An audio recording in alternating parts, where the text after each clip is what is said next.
سبيل الدموع سبيل مريح تنهدى يا صاحي كي تستريح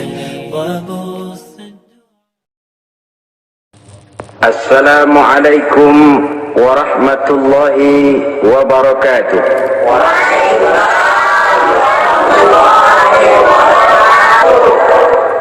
بسم الله والحمد لله والصلاة والسلام على سيدنا رسول الله وعلى آله وصحبه ومن والاه لا حول ولا قوة إلا بالله أما بعد. Saudara-saudara kaum muslimin yang berbahagia, di dalam kehidupan ini kita senantiasa mengambil iktibar, contoh dan teladan dari orang-orang sebelum kita.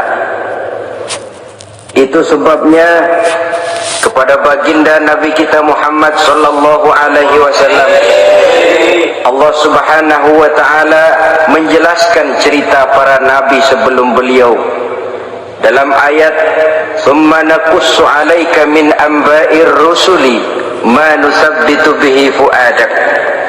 Demikianlah kami ceritakan kepadamu wahai Muhammad sebagian dari kisah para rasul-rasul sebelum kamu yang dengan itu akan memperkuat hatimu, meneguhkan keyakinanmu dan memantapkan pendirianmu. Inilah manfaatnya belajar dari sejarah. Jadi jangankan kita, baginda Nabi sendiri pun oleh Allah Subhanahu wa taala diceritakan sejarah para nabi sebelum beliau yang dimusuhi oleh umatnya, yang dicaci maki oleh kaumnya, yang terusir dari kampung halamannya, bahkan sampai ada yang terbunuh oleh umatnya. Itu seluruhnya merupakan iktibar manusabbitu bihi fuadak, untuk memantapkan langkahmu, meneguhkan keyakinanmu dan menguatkan pendirianmu menghadapi perjuangan ini. Sehubungan dengan itu, pada pertemuan kali ini Al-Fakir ingin menyampaikan satu cuplikan kecil dari kehidupan seorang sahabat utama baginda Nabi, yaitu Sayyidina Umar ibn al-Khattab radhiyallahu anhu. Beliau adalah Umar bin Khattab bin Nufail bin Abdul Uzza dari suku Quraisy golongan Bani Adi. Perawakannya tinggi, kekar dan gagah, melambangkan sifatnya yang pemberani, tegas dan tidak pernah kenal takut kepada siapapun. Sebelum mendapat hidayah, Umar bin Khattab termasuk orang yang berdiri di barisan orang-orang yang memusuhi umat Islam. Ia terperangkap dalam tradisi jahiliyah, di mana gemar berperang dan bermabuk-mabukan juga merupakan hal-hal yang pernah dilaksanakan dalam kehidupannya sebelum beliau masuk ke dalam agama Islam.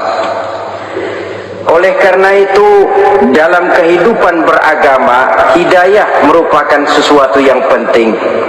Bagaimanapun banyaknya dosa dan kesalahan yang telah dilakukan oleh seseorang, tidak seharusnya menyebabkan ia putus asa dari rahmah Allah.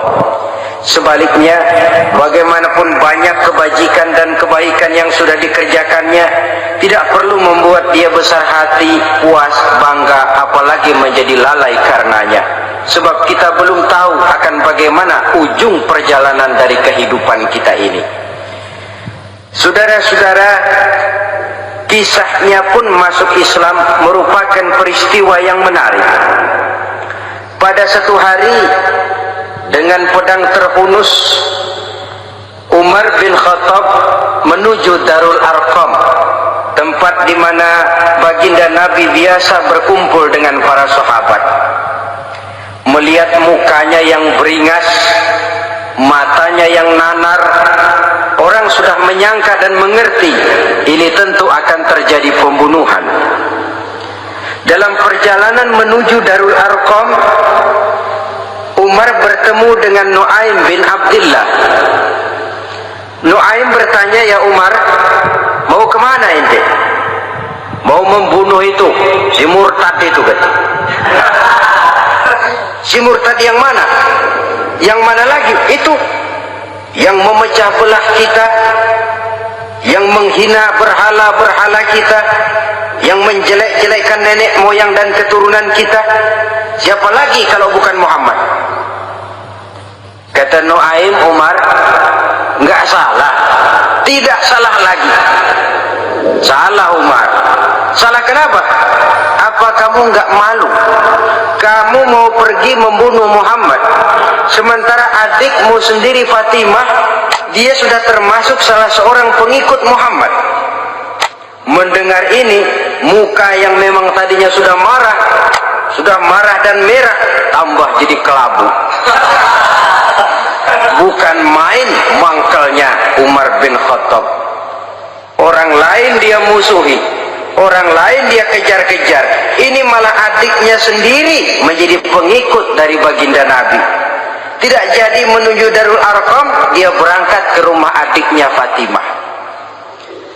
Adapun di rumah Fatimah sedang berkumpul Fatimah, suaminya Sa'id bin Zaid, dan seorang sahabat Habbab ibnul Arad.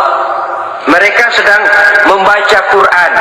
Waktu itu Quran belum lagi dijilid macam sekarang, jadi masih merupakan suhuf atau lembaran-lembaran tercecer saja.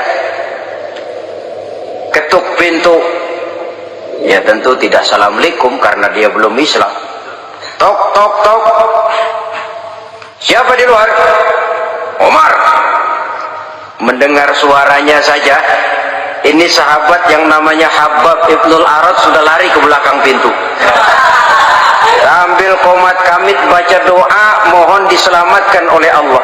Adapun Fatimah yang sedang memegang suhuf, lembaran tulisan Quran itu, menyembunyikan suhuf itu di belakang bajunya. Umar masuk. Fatimah, saya bang, apa benar berita yang saya dengar? Berita apa itu bang? Bahwa kau sudah masuk Islam. Bang, andai kata Muhammad memang benar, bagaimana? Sudahlah, jangan belit-belit, jawab saja, kau masuk Islam benar atau tidak? Ya. Saudara hadirin, begitu dikatakan iya, tangannya langsung melayang, menampar muka adiknya ini, sehingga mengalir darah dari hidungnya. Suaminya Sa'id bin Zaid yang mencoba melindungi istrinya, dipegang lehernya, dibanting, diduduki dadanya. Oh, ini jawara ini.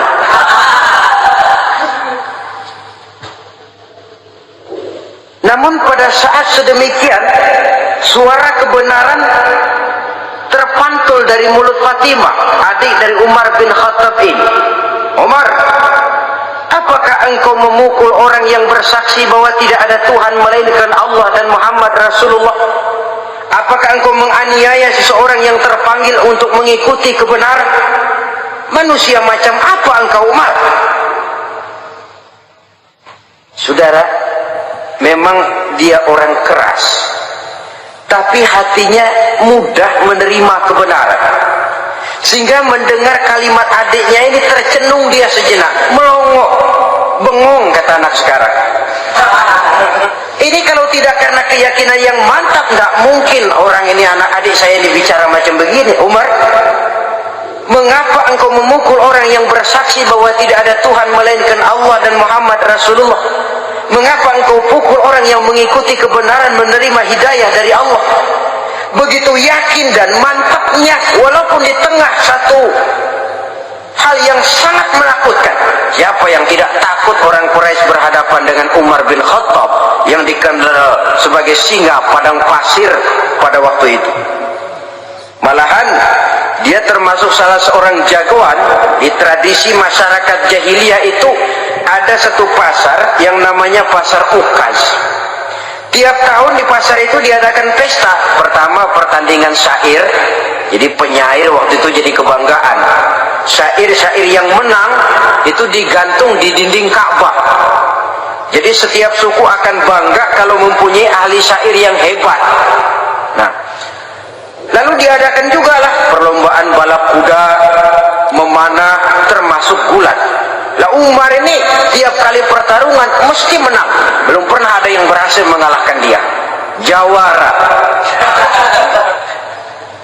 Saudara-saudara, mendengar adiknya begitu mantap hatinya,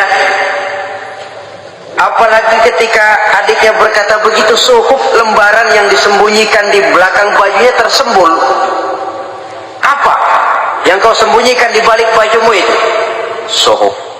Apa suhuf itu? Lembaran Al-Quran. Coba saya lihat. Enggak boleh. Kenapa? Kamu kotor. Orang kotor tidak boleh megang Quran. Saya mau lihat. Enggak boleh. Kalau kamu mau lihat, mandi dulu. Diturutinya permintaan adiknya itu. Lalu diambilnya suhuf tadi. Dia baca. Kebetulan ayat yang dibacanya ayat pertama dari surah Toha yang berlanjut dengan ayat 14 pada surah yang sama. Dia baca, Bismillahirrahmanirrahim.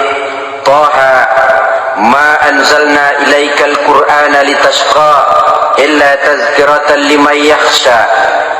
Toha, tidaklah aku turunkan Al-Quran ini untuk bikin sukar manusia, melainkan merupakan pengingat bagi orang-orang yang takut kepada Allah. Lalu pada ayat ke-14, Innani anallahu la ilaha illa ana fa'budni. Sesungguhnya akulah Allah, tidak ada Tuhan melainkan aku, maka hendaknya hanya kepadakulah kamu menyembah. Wa aqimis sholata li dzikri, dirikanlah salat untuk mengingat aku. Inna sa'ata atiyatun akadu ukhfiha litujza kullu nafsin ma tas'a. Sesungguhnya kiamat itu pasti akan datang, yang sengaja waktunya kami tidak beritahukan kepada kamu semua, untuk kami balas setiap orang tentang apa saja yang telah mereka lakukan dalam kehidupan di dunia ini. Setelah membaca ayat ini, gemetar tangannya. Ini sih nggak main-main ini. Ini belum pernah saya baca ajaran semacam ini. Tidak patut orang yang mempunyai kitab suci semacam ini dimusuhi. Ini sesuatu yang benar, tergetar jiwanya. Fatimah, Muhammad di mana Muhammad? Saya tidak akan memberitahu kepada kamu. Di mana? Saya tidak akan memberitahu. Lebih baik kau bunuh saya kalau memang maksudmu mau mencelakakan Muhammad. Sama sekali saya tidak akan mencelakakan dia, Fatimah. Kasih tahu saja, di mana dia? Darul Arqam. Bergegas dia menuju Darul Arqam. Di dalam Nabi memang sedang kumpul dengan para sahabat. Termasuk ada Sayyidina Hamzah yang juga terkenal jawara juga. Ketuk pintu. Ketuk pintu. Siapa di luar? Umar. Di dalam ini geger sebagian sahabat. Umar datang ini pasti bencana. Umar datang, wah, kalau istilah kampung, kerok dan urusan.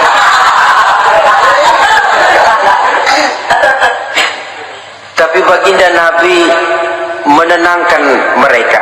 Tenang, mudah-mudahan ada hikmahnya. Sayyidina Hamzah tampil, bukakan dia pintu. Kalau niatnya baik, kita terima. Kalau niatnya tidak baik, saya paling depan. Dibukakan pintu. Begitu dibukakan pintu, Umar masuk merangkul baginda Nabi, kemudian dengan tersendat, Asyhadu an la ilaha illallah wa asyhadu annaka ya Muhammad Rasulullah. Saya bersaksi tidak ada Tuhan melainkan Allah, dan saya bersaksi bahwa engkau hai Muhammad adalah utusan Allah. Sahabat takbir semua, Allahu Akbar, Allahu Akbar. Kegembiraan meliputi suasana ketika itu. Kenapa? Karena sebelumnya dikala Umar belum masuk Islam, dia merupakan ganjalan yang paling dikhawatirkan oleh umat Islam. Setelah dia masuk Islam, jelas merupakan suatu keuntungan yang sangat besar. Dan dia tertarik kepada Islam bukan karena bujuk rayu orang, tidak karena diberikan harta, tidak karena diiming-iming oleh kedudukan tinggi, tapi karena kebenaran. Hidayah menembus hatinya melalui wasilah ayat dalam surah Thaha yang dibacanya melalui suhuf yang dipegang oleh adiknya tadi. Sejak saat itu berubah 180 derajat Umar bin Khattab radhiyallahu anhu, tetapi tetap dengan sifatnya keras, tegas, dan tidak pernah kenal takut kepada siapapun. Cuma kalau sebelum Islam dia kerasnya kepada Islam, setelah dia masuk Islam muter arah kepada siapapun yang memusuhi Islam. Dia bersikap keras, tegas, dan tidak pernah kenal takut. Bahkan setelah beliau masuk Islam, satu hari ketika di Darul Arqam kumpul-kumpul, waktu itu Nabi belum berdakwah secara terbuka karena pengikut masih sedikit. Sayyidina Umar usul, "Ya Rasul, ada apa Umar? Alasna 'alal haq fi mamatina wa mahyana." Ya Rasul, bukankah kita ini berdiri di atas sesuatu yang benar? Bukankah mati kita, hidup kita untuk melaksanakan sesuatu yang benar? Bala ya Umar, betul Umar. Wallazi nafsi biyadih, innakum la'ala al-haq in muttum wa in hiyitum. Demi Allah Umar, kata Nabi, sesungguhnya kamu dan kita semua berdiri di atas kebenaran, hidup ataupun mati. Setelah mendapat jawaban begini, Umar masuk kepada tujuan pembicaraannya. Izan ya Rasul, fafimal ihtifal. Kalau memang begitu ya Rasul, kalau memang kita yakin kita berdiri di atas kebenaran, kita hidup karena kebenaran, kita mati pun memperjuangkan kebenaran, fafimal ihtifal. Kenapa mesti ngumpet-ngumpet? Kenapa harus sembunyi-sembunyi? Wallazi ba'asaka bil haqq, demi Allah ya Rasul, la takhrujanna wa la nakhrujanna ma'ak. Tuhan harus keluar menyampaikan Islam ini secara terbuka, dan kami akan mendampingi Tuhan dengan segenap jiwa dan raga. Sekali masuk Islam gak tanggung-tanggung. Yang kayak begini ini yang kita perlukan sekarang ini. Begitu masuk Islam gak tanggung, semuanya jiwa dan raganya masuk Islam. Beliau yang pertama kali mengajukan ide, kenapa harus dakwah sembunyi ya Rasul? Wong kita berdiri di atas kebenaran, memperjuangkan sesuatu yang hak. Kalau kita mati, kita pun mati membela kebenaran. Kenapa mesti fafimal ikhtifaq? Kenapa harus sembunyi-sembunyi? Mulai sekarang mari keluar ya Rasul, saya akan dampingi Tuhan, nyawa taruhannya. Saudara hadirin yang saya hormati,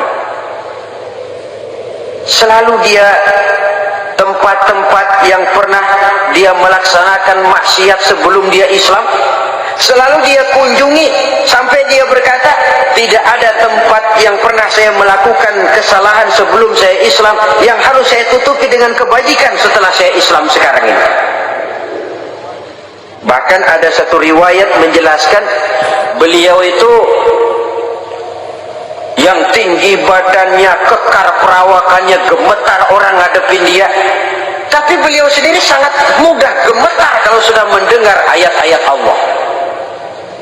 Sehingga ada satu riwayat menjelaskan Sayyidina Umar itu setelah masuk Islam, kalau sholat kadang-kadang bila menoleh ke kanan beliau senyum, bila menoleh ke kiri beliau menangis berurai air mata.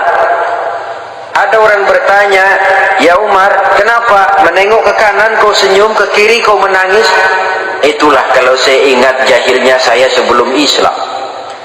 Adapun bila saya menoleh ke arah sebelah kanan saya tersenyum, teringat betapa dulu saya membuat berhala dari korma. Saya tumpuk-tumpuk, saya susun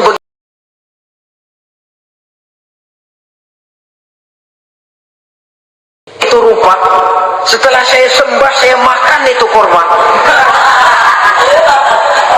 Gagah betul saya waktu itu, sampai Tuhan pun saya makan. Adapun kalau saya menoleh ke kiri teringat putri kesayangan saya yang terbawa oleh tradisi jahiliyah, takut menanggung aib, merasa malu mempunyai anak perempuan sampai dia terkubur hidup-hidup. Berurai air mata saya mengingat semua itu. Padahal Nabi sudah memberikan jaminan. Sebab saudara jangan lupa, orang kafir masuk Islam, dalam Islam itu dihitung dari bayi lagi, dari nol. Itulah untungnya. Jadi misalnya sudah 60 tahun, dari kecil sampai 60 tahun kafir, umur 61 masuk Islam. Nah, sejak umur 61 itulah yang dihisab oleh Allah. 60 tahun ke bawah gratis bersih pemutihan. Istimewa betul. Tapi jangan lalu diniatin, gua kafir aja. Nanti sudah tua-tua mau giliran mati baru Islam. Nah, itu diniatin lain. Ini yang karena faktor hidayah, saudara-saudara. Nah, cintanya kepada baginda Nabi luar biasa. Dalam setiap pertempuran beliau selalu di front terdepan. Bahkan demikian cintanya sampai ketika hari di mana baginda Nabi wafat, saudara-saudara. Disampaikan berita wafat Nabi kepada Umar ini. Ya Umar, baginda Nabi sudah wafat. Kamu ngomong apa? Baginda Nabi sudah wafat. Bukan sedih, nyabut pedang, keluar matanya melotot. Siapa yang bilang Muhammad mati, saya tabas batang lehernya. Begitu cintanya beliau kepada baginda Nabi, sampai-sampai nggak menerima kalau Nabi wafat. Taruhlah nggak bisa mati bersamaan, bolehlah mati beriring-iring saja barangkali maksudnya. Saudara-saudara, cabut pedang, kelayaban kemana-mana. Ayo, siapa ngomong Muhammad mati, saya tabas batang lehernya. Sampai bertemu dengan Sayyidina Umar, Sayyidina Abu Bakar. Di tempat orang banyak, Sayyidina Abu Bakar yang bijaksana ini pidato. Ayuhan nas, man kana ya'budu Muhammadan fa inna Muhammadan qad mata. Wa man kana ya'budu Allah fa inna Allah hayyun la yamut. Wahai manusia, barang siapa yang menyembah Muhammad, maka Muhammad sudah mati. Tetapi barang siapa yang menyembah Allah, Allah akan hidup selamanya dan tidak akan pernah mati. Mendengar pidato ini, Sayyidina Umar sadar bahwa sebenarnya yang tidak bisa mati itu cuma Allah. Bagaimanapun agungnya baginda Nabi, besarnya baginda Nabi, tinggi akhlak budi pekertinya Nabi, cintanya beliau kepada Nabi, toh Nabi manusia dan manusia harus mati. Kemudian dibacakan surah Ali Imran ayat 144. Wa ma Muhammadun illa rasul qad khalat min qablihi rusul afa immata aw qutilan qalabtum ala aqabikum. Muhammad tidak lain daripada manusia, telah datang kepadanya rasul. Apakah jika ia mati engkau kembali menjadi murtad atau mundur ke belakang? Mendengar ayat ini dibacakan, Sayyidina Umar sadar, berurai air matanya, menangis dalam kesedihannya. Ini cintanya yang demikian tinggi kepada baginda Rasulullah sallallahu alaihi wasallam. Begitulah seluruh kesalahan yang dia lakukan pada saat sebelum dia masuk Islam, berusaha dia tutupi dan dia tebus dengan segala kebaikan, pengabdian, perbuatan soleh setelah dia masuk Islam. Sehingga diajarkan oleh baginda Nabi, ittaqillaha haitsu ma kunta wa atbi'is sayyi'atal hasanata tamhuha wa khaliqin nasa bi khuluqin hasanin.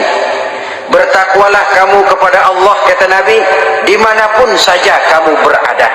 Jadi takwa tidak kenal tempat. Dimanapun saja kamu berada, bertakwalah kepada Allah. Di rumah takwa, di pasar takwa, di kantor takwa, di tengah orang banyak takwa, pada waktu sendirian takwa. Ittaqillaha haitsu ma kunta. bertakwalah kau kepada Allah dimanapun saja kamu berada. Jangan takwa pakai tempat. Di masjid takwa, di kantor nyolong.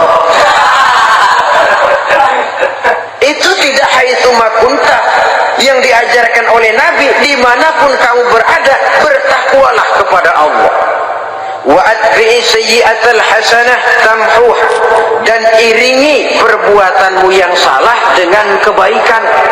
Jadi kalau satu saat terselip kita berbuat salah, cepat iringi dengan kebaikan, tamhuha, dengan harapan kebaikan yang kita kerjakan akan menutupi dosa yang terselip kita lakukan. Ngomongin orang, astagfirullahaladzim, banyak istighfar. Istighfarnya mudah-mudahan bisa nutupin dosa karena ngomongin orang. Tapi jangan lalu tambah sulap. Ngomongin orang istighfar, terus ngomongin lagi istighfar lagi. Itu tentu tidak bisa dengan cara begitu. Barangkali terselip pernah mengambil harta orang tanpa alasan yang hak, imbangi dengan rajin sedekah misalnya.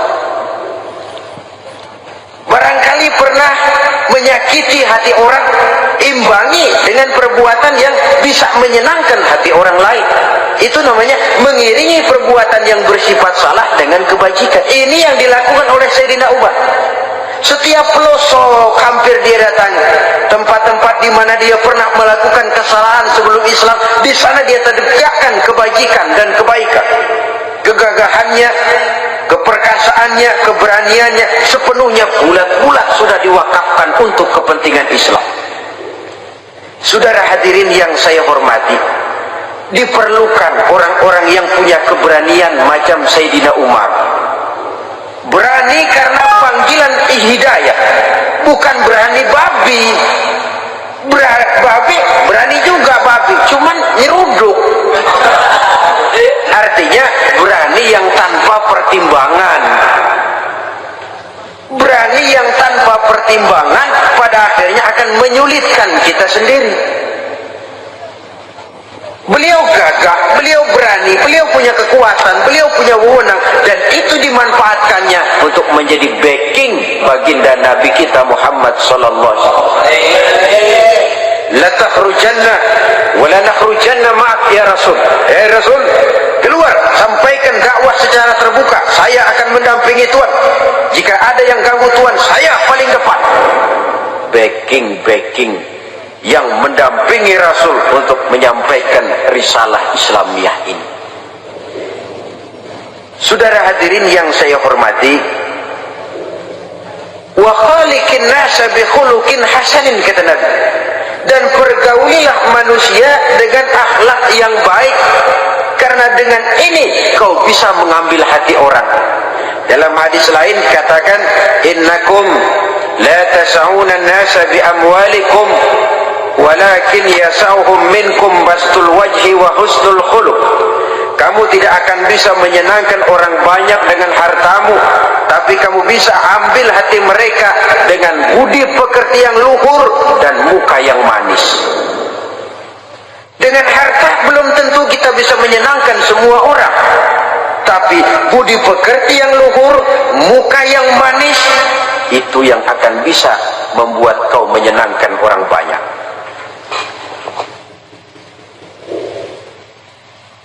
Setelah baginda Rasul wafat, pernah ketika berkumpul, Sayyidina Abu Bakar berkata kepada Sayyidina Umar, ya Umar, saya baiat kamu untuk menjadi khalifah. Jawab beliau, sayalah yang akan membaiat Tuhan. Tapi anda lebih utama dari saya Umar. Keutamaan saya akan saya berikan kepada Tuhan untuk mendukung kekhalifahan Tuhan.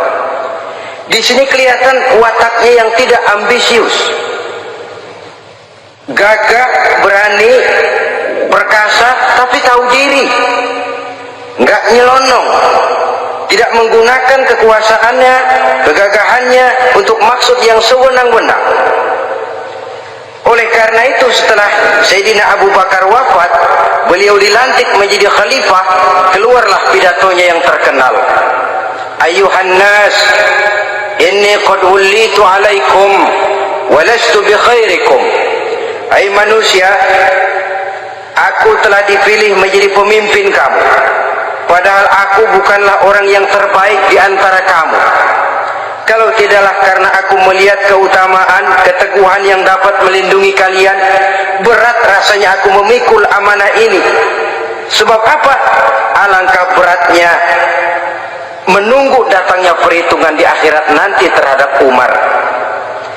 Ini yang jadi motifnya memegang jabatan khalifah. Sungguh berat bagi Umar menunggu datangnya saat perhitungan, sehingga seolah-olah kalau bisa lah jadi Umar bin Khattab saja, jangan jadi khalifah kalau bisa. Tapi mau ya umat sudah kadung memilih. Sehingga benar kalau dalam satu hadis Nabi pernah mengajarkan jangan memberikan satu jabatan kepada orang yang memintanya. Sebab orang kalau sudah minta jabatan, apalagi pakai jilat-jilat, pakai upeti-upeti, tentu ada tendensinya. Ada batu di balik udang. Kalau udang di balik batu kan mungkin nggak kelihatan, tapi kalau batu di balik udang kelihatan betul itu. Ada maunya, ambisinya. Jangan memberikan satu jabatan kepada orang yang memintanya. Seakan di batinnya Sayyidina Umar menyesali, kenapa Umar nggak jadi Umar saja, kok mau jadi khalifah gitu. Alangkah berat perhitungan buat saya di akhirat nanti. Nah, setelah jadi khalifah, sebagai satu i'tibar, saya akan mencoba mengemukakan beberapa sifatnya yang menonjol untuk pelajaran buat kita semua. Pertama, sikapnya terhadap keluarganya setelah beliau menjadi khalifah. Kedudukan sebagai keluarga Umar bin Khattab bukan merupakan kedudukan istimewa. Itu ditanamkan betul kepada keluarganya. Jangan karena bapakmu khalifah, lalu mentang-mentang anak khalifah kau merasa dapat fasilitas, merasa bisa berbuat semau-maumu. Kau harus punya tanggung jawab dan beban moral, memberikan contoh yang lebih baik kepada rakyat. Ini yang ditekankan kepada keluarganya. Kalau beliau mau mengeluarkan undang-undang, undang-undang itu lebih dahulu dibicarakan di tengah keluarganya, kumpul anak-anaknya. Ini akan ada undang-undang begini. Siapa di antara kalian mau mentaati, persilakan, yang tidak pun persilakan. Tapi saya ingatkan, kalau ada dari keluarga Umar yang melanggar peraturan yang saya keluarkan ini, saya akan menghukumnya 2 kali lipat karena dia keluarga saya. Menghukumnya 2 kali lipat karena dia keluarga saya. Jadi bukan mentang-mentang anak babe lalu kebal hukum. Tidak. Siapa yang di antara kalian melanggar peraturan ini, akan aku kenakan hukuman 2 kali lipat karena dia keluarga. Nah, saudara hadirin yang saya hormati, lalu berwibawa, dijaga betul keluarganya. Suatu hari beliau datang ke rumah putranya Abdullah bin Umar. Ketika masuk dilihatnya Abdullah bin Umar sedang makan daging. Makan daging, merah muka Umar. Mentang-mentang anak khalifah ya, mentang-mentang anak Amirul Mukminin ya, kamu makan daging. Lihat tuh rakyat kita masih banyak yang kelaparan, makan daging, makan roti keras. Padahal itu halal, sesuatu yang diperoleh dengan usahanya sendiri. Tetapi begitu hati-hatinya Umar untuk menjaga pandangan orang. Keluarga khalifah merupakan beban moral sebab akan dijadikan contoh oleh rakyatnya. Mentang-mentang anak khalifah ya makan daging. Lihat tuh rakyat, roti keras digarotin. Lain saat beliau pergi ke satu pasar. Di situ dilihat ada sapi gemuk-gemuk. Tempat lain sapinya kurus-kurus. Tanya, ini yang gemuk-gemuk sapi siapa? Sapi Abdullah bin Umar, sapi anaknya. Panggil Abdullah bin Umar, suruh sini. Datang anaknya. Abdullah bin Umar, bagaimana ceritanya sampai ini? Begini Bapak, Dahulu itu dengan uang saya beli sapi, kurus-kurus. Lalu saya rawat, saya berikan upah orang untuk merawat sapi-sapi itu. Sampai sekarang dia menjadi gemuk. Akan saya jual dan keuntungannya tentu sesuatu yang halal. Subhanallah, kata Umar. Kau ini anak Amirul Mukminin. Jual sapimu, ambil modalnya, untungnya, masukkan Baitul Mal untuk urus kepentingan orang Islam. Dia nggak mau anaknya terlibat bisnis, dompleng kekuasaan ayahnya. Karena mentang-mentang anak khalifah lalu segala macam bisnis lancar.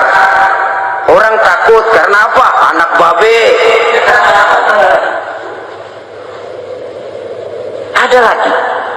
Pada waktu pembagian harta ghanimah, putri beliau yang namanya Hafsah, ini adalah istri baginda Nabi, meminta bagian. Kaum kerabat ayah, ini kerabat khalifah, kitalah dulu kerabat. Kalau kau kerabatku, maka jatahmu nanti dari ayahmu. Harta ini masih lebih banyak dibutuhkan oleh orang-orang Islam nanti belakangan kalau ada sisanya. Belakangan kalau ada sisanya. La haula wala quwata illa billah.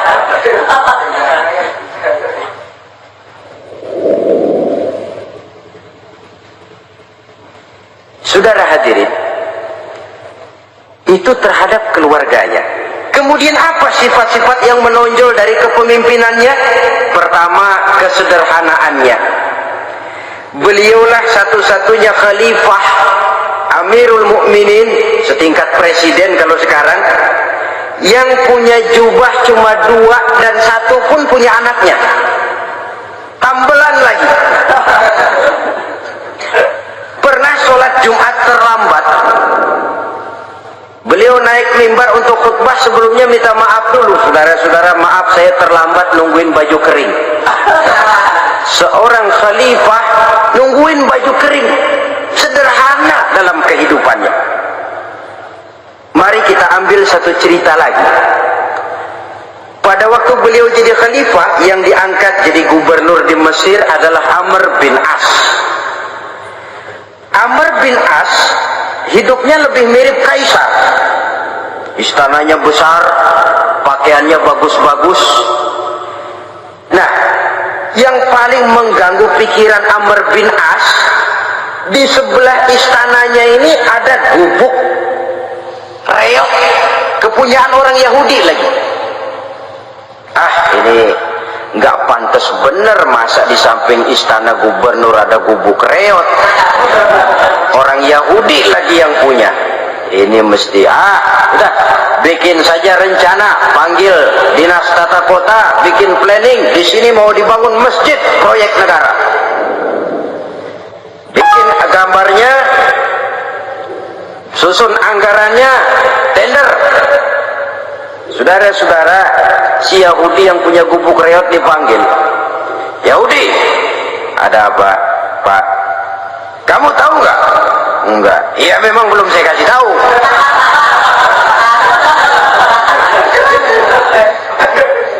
Ada apa, Pak? Itu kamu punya gubuk. Tahu? Kena proyek. Proyek apa, Pak? Kami mau bangun masjid besar di situ. Dan tidak sesuai ada gubuk reot di samping tempat gubernur.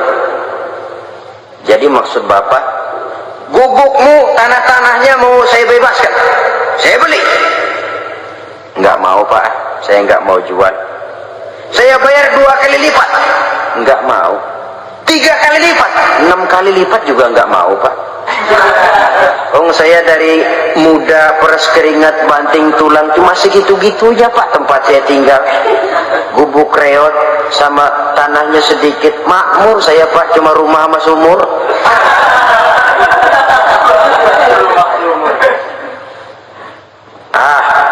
Ini Yahudi kelewatan juga. Akhirnya turun perintah, sudah, kalau dia nggak mau dibebaskan, gusur saja, tarik, ambil bulldozer, gusur. Yahudi ini berurai air matanya. Aduh, begini jadi rakyat kecil, udah jatuh ketiban ember lagi. Tapi pikir-pikir Amr bin As kan bukan yang paling atas, dia kan cuma pejabat, masih ada atasannya lagi. Lapor lapor. Yahudi ini berangkat ke Madinah. Bayangkan dari Mesir ke Madinah, jalan. Di sepanjang jalan dia pikir membanding-banding.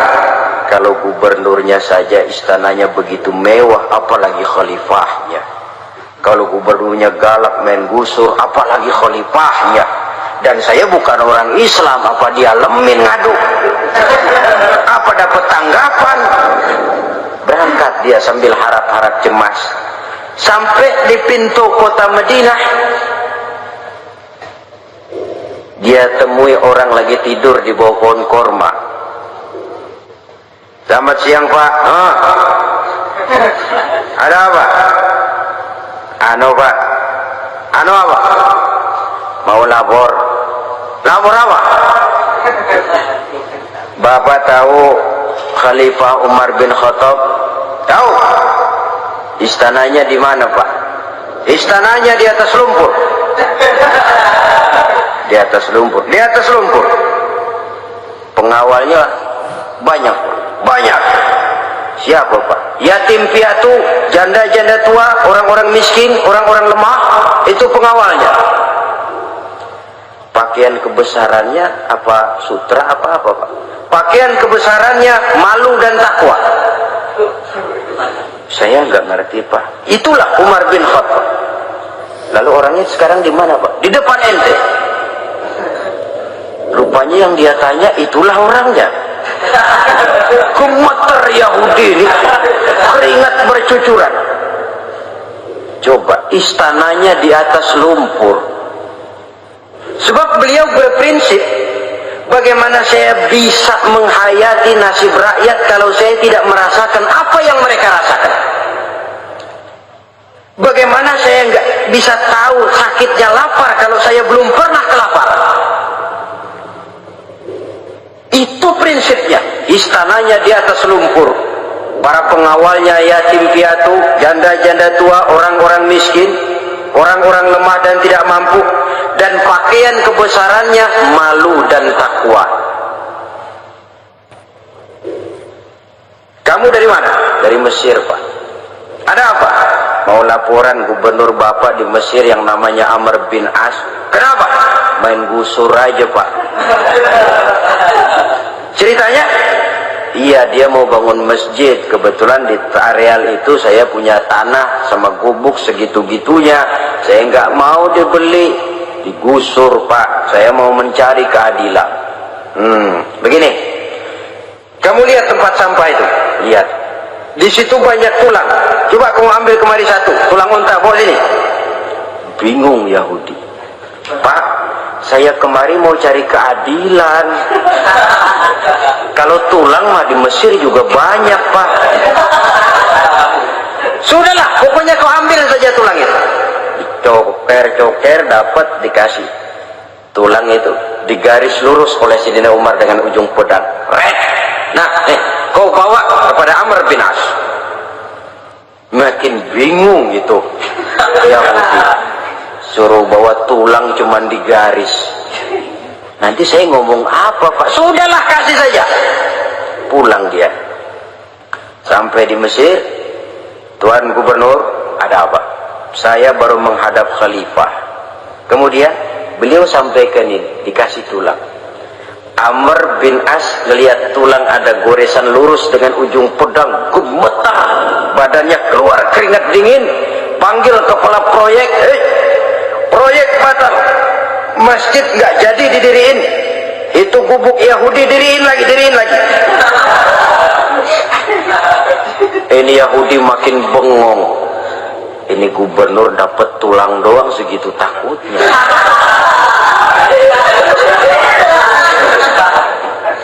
Ada apa sebenarnya Tuan Gubernur? Kamu tahu, ini nasihat pahit buat saya dari Amirul Mukminin Umar bin Khattab. Seolah-olah beliau bilang, hai Amr bin As, jangan mentang-mentang sedang berpuasa ya, pada suatu saat kau akan jadi tulang-tulang kayak begini. Maka mumpung kamu masih hidup dan berkuasa, berlaku lurus dan adillah kamu seperti lurusnya garis di atas tulang ini. Red, lurus, adil, jangan bengkok. Sebab kalau kamu bengkok, nanti aku yang luruskan pakai pedangku. Siapa yang nggak ngeper digituin? Sampai akhirnya apa? Kata si Yahudi, Pak, kalau begitu Islam adil ya? Adil. Kalau gitu biarin dah Pak, tanah saya. Mau kamu jual? Bukan saya jual Pak, saya kasih aja dah. Campur gubuk-gubuknya, ambil aja dah.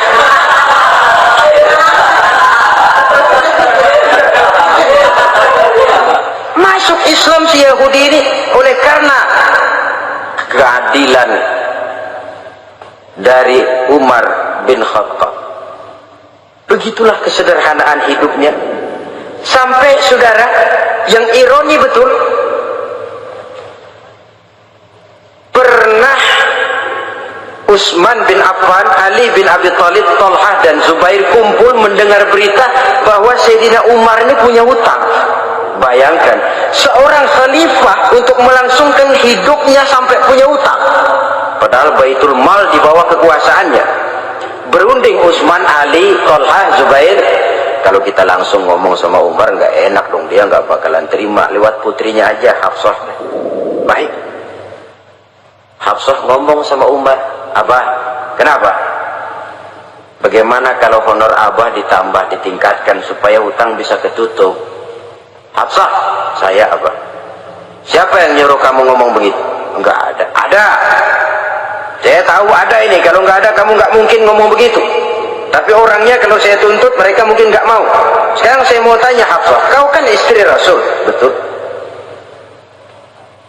Nah, saya mau tanya, suamimu makanannya apa? Daging? Bukan. Roti. Tempat tidurnya kasur empuk? Bukan. Kain kasar yang kalau musim panas kami bentangkan, kalau musim dingin separuh buat tidur, separuh buat selimut. Pakaian yang dibelikan untukmu berapa banyak? Cuma 2. Nah, itu guru saya, orang yang paling saya cintai, dan itu yang saya ikuti.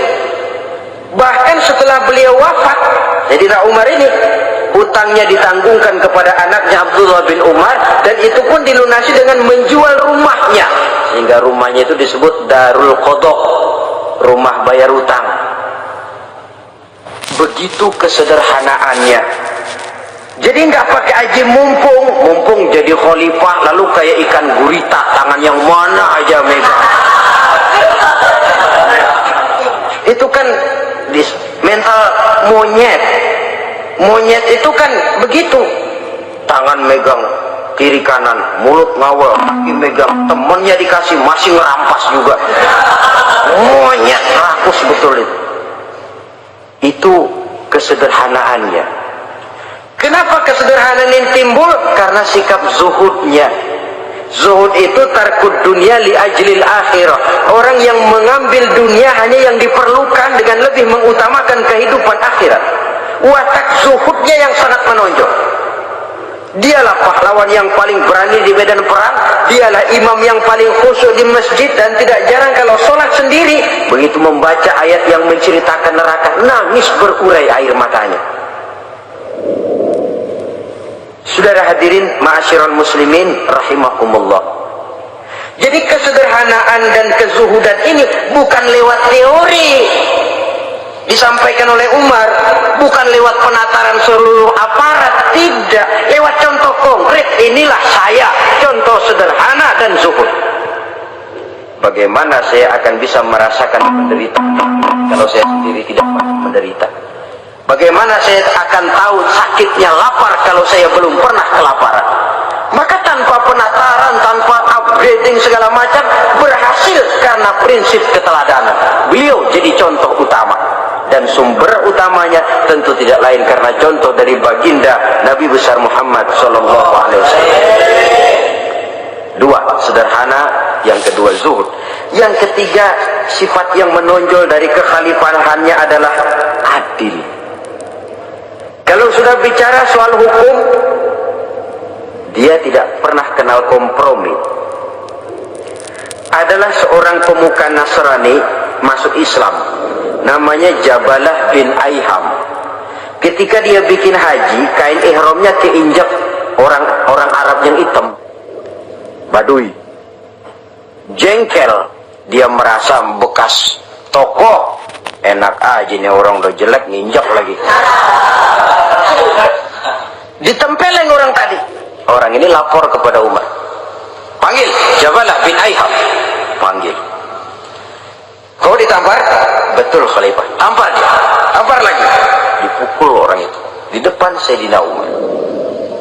Jadi tidak karena kau ini bekas kepala suku, kau ini bekas orang terhormat, lalu ada kebijaksanaan yang tidak bijaksana, kebijaksanaan yang akhirnya jadi tidak bijaksana. Dan itu memang sudah dimulai dengan memblokir keluarganya.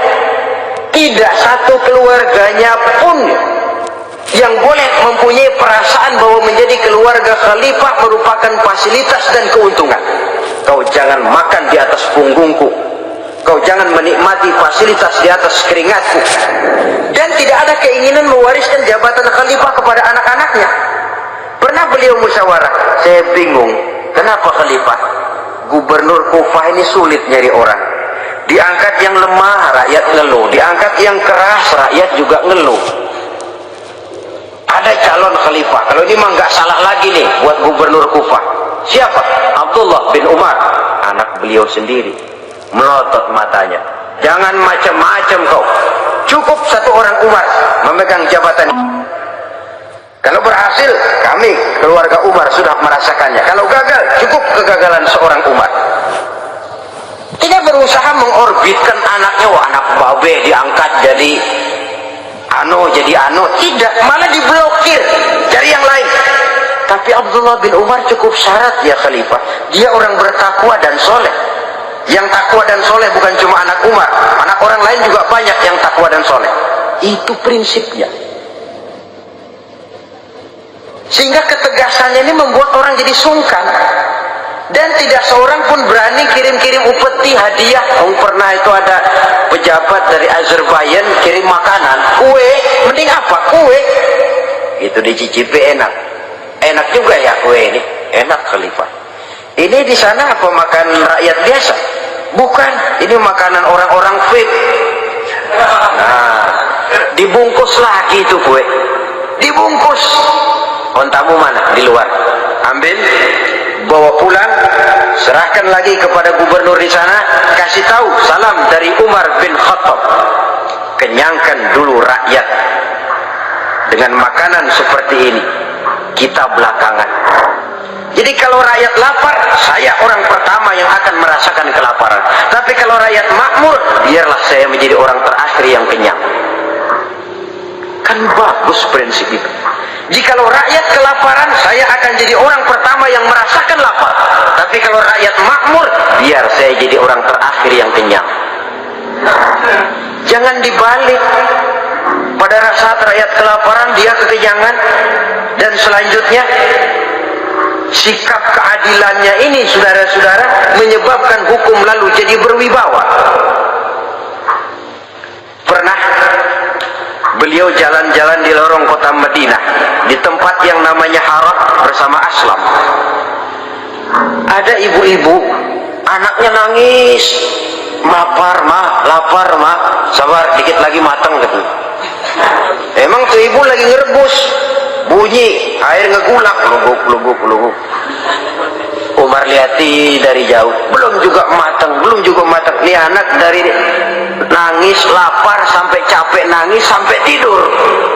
Anak tidur, Umar samperin, Bu, emang masak apa sih kok nggak bisa mateng? Saya nggak masak apa-apa Tuhan. Itu pating kerupuk apa? Ketika dibuka ya cuma air saja. Subhanallah, ibu sudah ngebohongi anak ibu sendiri. Habis harus bagaimana Tuhan? Saya sudah nggak punya makanan untuk dimasak, sementara perut nggak kenal kompromi. Jalan satu-satunya ya terpaksa anak saya bohongi. Saya bilang sebentar lagi matang, sampai dia tidur sekarang ini. Memangnya Khalifah Umar gimana sih ngurusi rakyat? Subhanallah, dia orang zalim. Dia yang memegang urusan kami, tapi dia nggak tahu nasib saya. Anak kelaparan, keluarga terlantar. Oh begitu. Iya, zalim betul Umar bin Khattab itu. Kalau begitu ibu tunggu sebentar. Dia pulang bersama Aslam menuju Baitul Mal. Dia ambil tepung 1 karung, dipikul sendiri. Dipikul sendiri. Kata Aslam, ya Khalifah, biar saya yang bawa. Jangan. Kenapa Khalifah?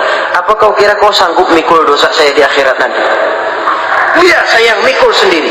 Dia bawa ke tempat tuh ibu-ibu. Dia masakin sendiri. Nah bu, sudah matang, persilakan masak. Makan. Alhamdulillah Tuhan. Mudah-mudahan Allah memberkahi Tuhan. Tuhan lebih baik dari Umar bin Khattab yang zalim itu. Memang sebenarnya Tuhan siapa, kata tuh ibu? Saya. Iya, saya ya Umar bin Khattab yang ibu bilang zalim itu. Gemetar si ibu. Gemetar si ibu. Tapi memang peka dan menghargai kritik orang. Tidak membungkam setiap orang yang nadanya sumbang atau berbeda. Kadang beliau berkata, saya khawatir karena orang terlalu segan dengan saya, lalu nggak ada yang berani negur kalau saya salah. Kan begitu biasanya. Karena sudah terlalu segan, lalu semuanya orang mau diaminin saja. Asal dibilang nggak benar, marah, jengkel. Lalu disingkirin, maunya diiyain, inge, kulo nuwun. Oke bos.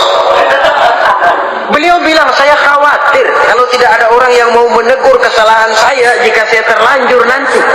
Itu muncul orang, demi Allah, saya akan menegur Tuhan dengan pedang saya ini. Cerah mukanya, senyum bibirnya, alhamdulillah, anak muda, saya memerlukan orang macam kau yang berani berkata iya terhadap yang benar dan tidak terhadap yang tidak benar, apa dan bagaimanapun resikonya. Di sini kelihatan sikap beliau menghadapi orang yang berbeda pendapat.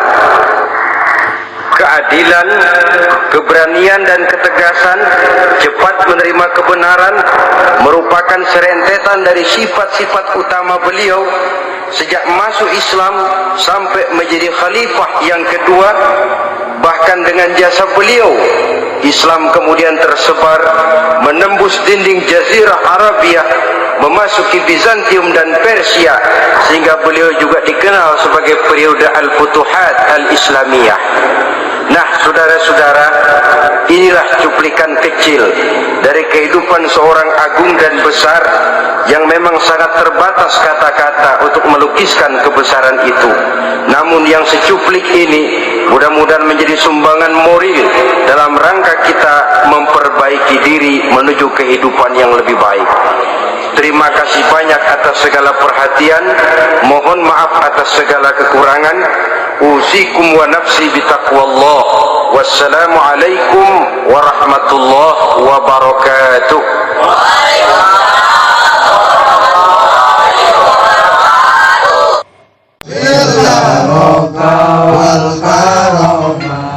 Abdul Qadir Jailani Waliullah, Nabi Muhammad.